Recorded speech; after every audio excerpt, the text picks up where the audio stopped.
इसको थोड़ा पढ़ते हैं, फिर मैं आपको बताता हूँ इनिशियल रेट ऑफ रिटर्न क्या है। और जो दूसरा एक टर्म है that is MARR, the minimum acceptable rate of return. A piece of equipment has been proposed by engineer manual welding operation. The initial investment is $25,000 and the equipment will have a salvage value of end of its expected year, that is 5 years.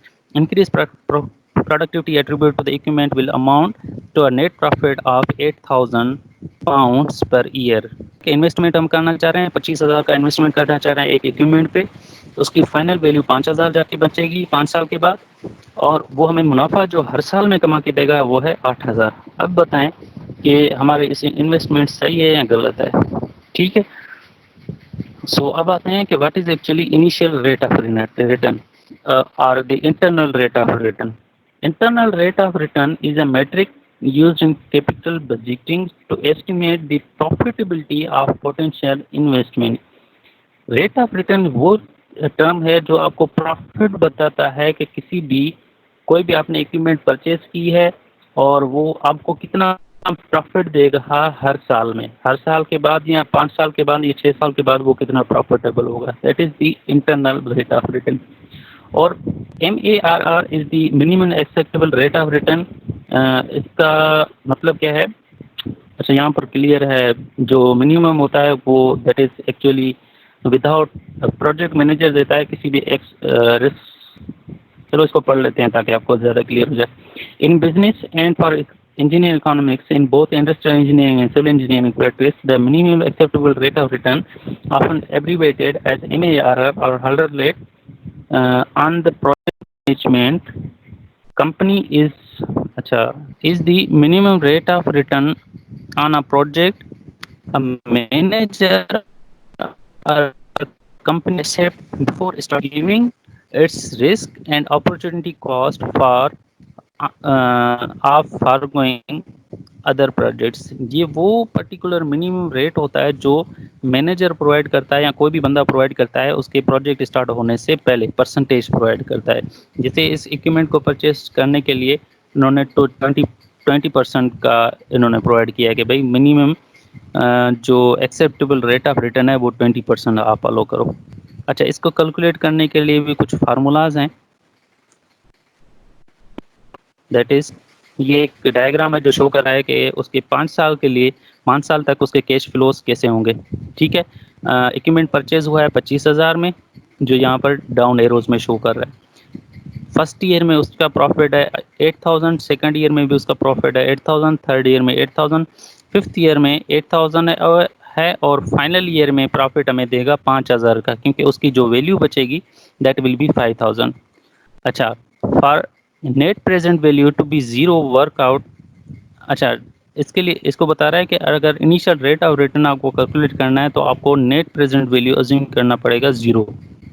वो हमने zero calculate किया है because आपको यहाँ पर समझ में आ जाएगा कि this is formula for calculating the initial rate of return. ये फार्मूला भी है और ये फार्मूला बहुत इजी है if you want to understand. CF0 is actually initial investment. सो इनिशियल इन्वेस्टमेंट इनका कितना है 25,000। ओके, उसके बाद CF1 upon money 1 plus initial rate of return। CF1 is the cash flow for first year, so cash flow for first year is 8,000, second year is also 8,000, third year is also 8,000, fourth year is also 8,000, fifth year के लिए 5,000 है।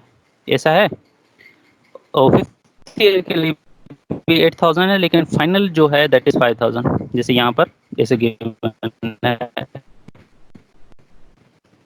First year के लिए 5,000। तो वो हम values put करेंगे। Initial rate of return हमें फाइंड करना है, आय का वैल्यू यहाँ पर फाइंड करना है, होल पावर 1 2 3 4 जितना भी है हम कल पुट करते जाएंगे, और finally by using the trial and error method we will have a value of initial rate and return. So यहाँ पर वैल्यूज पुट कर रहा है P is equal -25,000 because it is the initial investment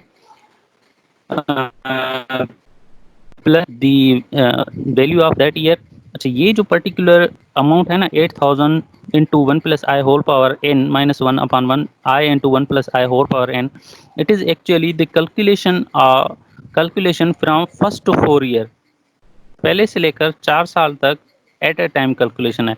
आप चाहो तो ये फार्मूलाज अलग अलग लिख सकते हो, अगर चाहो तो ये पर्टिकुलर फार्मूला यूज कर सकते हो। इसका मतलब from first year to fourth year, first year to 5 year, first year to six year जो आपको प्रॉब्लम में गिवन हो।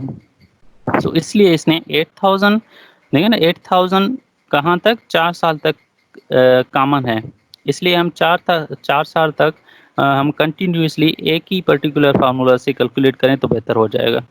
इसलिए यहाँ पर 8000 plus 1 plus I whole power n, n is actually total number of years, minus 1 upon 1 I the initial rate of return plus 1 plus I whole power n। बाकी जो बचा वैल्यू दैट इज 5000। सो 5000 के लिए हम अलग फार्मूला निकालेंगे, that is 5000 divided by 1 plus I whole power n, n is actually number of years. So by using the trial and error method, the value will come as 21.66. So p is actually 20%, 0.2 आप assume कर सकते हो इसको। So by using the initial using the trial and error method, you will have the value of I as the 21.66. So initial our internal rate of return is 21.66 and the minimum allowable rate of return is 20%. So we can say that this investment is good because हमारा जो internal rate of return है वो ज़्यादा आ रहा है minimum acceptable rate of return से, MARR से। सो हम कह सकते हैं कि इस इक्विपमेंट को परचेज करो, ये आपको के लिए प्रॉफिटेबल है और ये आपका इन्वेस्टमेंट गुड है। ठीक है।